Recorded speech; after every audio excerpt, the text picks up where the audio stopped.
Biografia de Villa-Lobos. Filho de Noemi Monteiro Villa-Lobos e Raul Villa-Lobos, foi desde cedo incentivado aos estudos, pois sua mãe queria vê-lo médico. No entanto, Raul Villa-Lobos, pai do compositor, funcionário da Biblioteca Nacional, incentivava o filho desde cedo, pois ele era músico amador.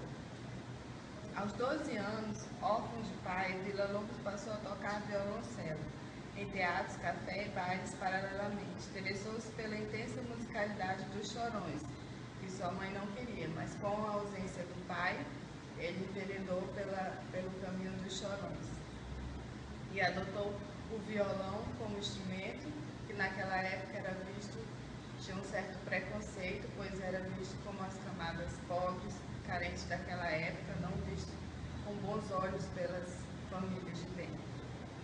Em 1922, Villa-Lobos participa da Semana da Arte Moderna no Teatro Municipal de São Paulo.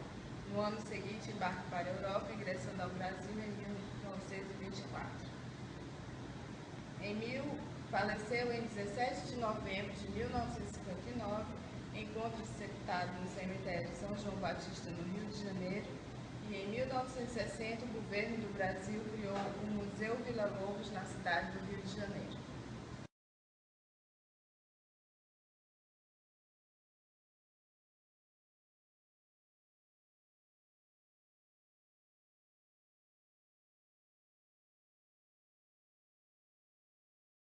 Falar de Villa-Lobos, falar de educação musical no Brasil, é falar dessa pessoa polêmica que foi Villa-Lobos. No movimento nacionalista que teve não só no Brasil, mas também como em todo mundo, ele é um representante do nosso Brasil, assim como na Suíça tivemos Dalcroze, no Japão tivemos Kodály, na Alemanha tivemos Orff, e ele traz essa proposta de educação musical voltada para o civismo. O que seria isso? Villa-Lobos viajou o Brasil inteiro, de norte a sul, e pesquisando a música brasileira, tanto é que as suas composições são voltadas muito para a música folclórica brasileira. O Brasil é muito presente nas músicas de Villa-Lobos. E Villa-Lobos reuniu várias crianças, vários estudantes num grande local, e tinha essa ideia de colocar a música cívica, né, nas escolas.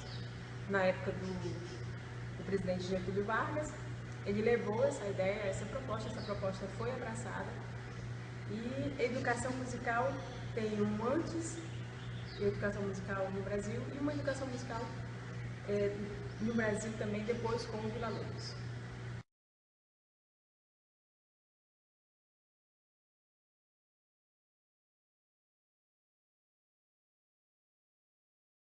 Sou Rômulo Pina. Vou falar sobre o canto orfeônico. O canto orfeônico é relativo ao deus grego Orfeu, então vem a palavra orfeônico. É um sistema de canto coral que surgiu na Europa na metade do século XIX, utilizado pelas instituições de ensino, e tinha participação de alunos, e os mesmos se apresentavam em locais públicos, né?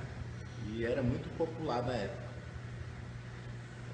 Aqui no Brasil, o canto orfeônico foi implantado por Villa-Lobos para a educação, voltada para a educação musical, e tinha elementos de patriotismo.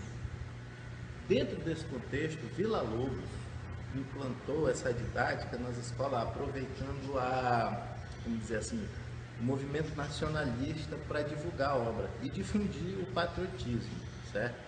Ou seja, era um caráter, ele usava assim um caráter totalmente regionalista nas composições.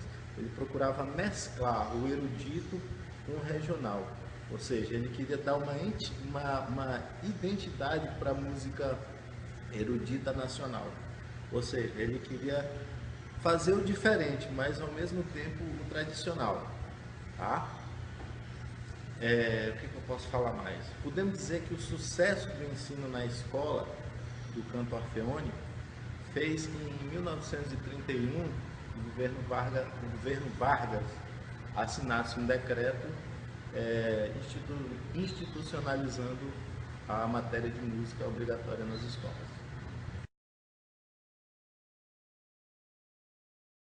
Análise dos três poemas indígenas de Heitor Villa-Lobos. Os três poemas indígenas de Villa-Lobos, eles foram compostos em 1926, originalmente para orquestra e arranjos vocais. O primeiro poema, de nome Canide Iude, foi escrito para canto e orquestra. O segundo, Teiru, foi para coro e orquestra. E o último poema, Yara, foi escrito para canto, coro misto e orquestra. A melodia das duas primeiras canções foram apropriações dos cantos indígenas coletados por pesquisadores em diferentes momentos da história brasileira. Canidiune, Sabá, possui a melodia de dois cantos indígenas tupinambá, que é o Canidione e Sabá, coletados em 1553 pelo viajante francês Jean de Lery, que acompanhou a tentativa de colonização francesa na Baía de Guanabara no século XVI. Teiru possui um tema, uma melodia do mesmo nome, coletada por etnólogo e sertanista Edgar Ronquete Pinto, que acompanhou a missão do Marechal Rondon em 1912 e gravou fonogramas em canções dos índios parecidos.